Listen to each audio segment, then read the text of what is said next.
हिमांशी खुराना ने आसिम रियाज के उस हालिया बयान का जवाब दिया है जिसमें उन्होंने अपने पुराने रिश्ते और धार्मिक मतभेदों पर सफाई दी थी।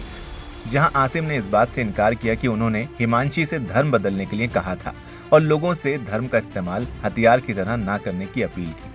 वहीं हिमांशी ने पलटवार करते हुए कहा कि वो फैक्ट्स और सबूत सामने लाने के लिए तैयार हैं और अगर उनका अपमान किया गया है तो वो अब चुप नहीं रहेंगी।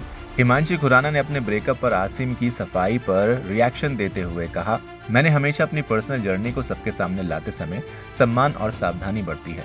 चाहे वो बिग बॉस का मेरा एक्सपीरियंस हो, मेरा आध्यात्मिक यात्रा हो या मेरी सेहत से जुड़ी बातें हों, मैंने अपनी जिंदगी के इन पहलुओं को ईमानदारी से साझा किया और कभी भी इनका इस्तेमाल किसी डिसरिस्पेक्ट करने या किसी को निशाना बनाने के बहाने के तौर पर नहीं किया।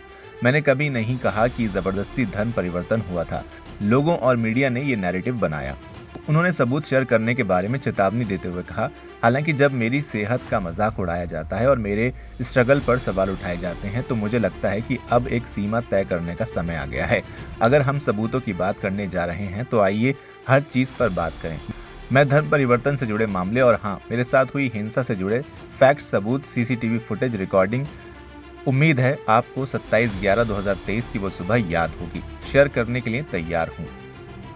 हिमांशी खुराना ने कहा कि अगर उनकी छवि खराब की गई या उनका अपमान जारी रहा तो वो अब चुप नहीं रहेंगी। उन्होंने जोर देकर कहा कि उन्होंने अपनी गरिमा बनाए रखी है और वो फैक्ट्स, जवाबदेही और सबूतों के साथ इस मामले पर खुलकर बात करने के लिए तैयार हैं। उन्होंने ये भी सवाल उठाया कि उन्हें अपनी निजी यात्रा और एक्सपीरियंसेस को दूसरों की तरह शेयर करने की इजाज़त क्यों नहीं होनी चाहिए। आपको बता दें, एक्टर और मॉडल आसिम रियाज ने अपनी एक्स गर्लफ्रेंड हिमांशी खुराना के साथ अपने पुराने रिश्ते और धार्मिक मतभेदों को लेकर हो रही चर्चाओं के बीच उन पर पलटवार किया। बिग बॉस के पूर्व कंटेस्टेंट ने कहा कि उन्होंने कभी भी किसी से अपना धर्म बदलने के लिए नहीं कहा और दावा किया कि उन्होंने हिमांशी को फिटनेस के लिए इंस्पायर किया था। उन्होंने कहा, तो प्लीज़ धर्म का इस्तेमाल हथियार की तरह ना करें। ये बहुत संवेदनशील मुद्दा है और इतनी निजी चीज़ को लोगों के नफरत करने की वजह बनाना बचकाना है। इससे पता चलता है कि अटेंशन पाने के लिए आप किस हद तक गिर सकती हैं।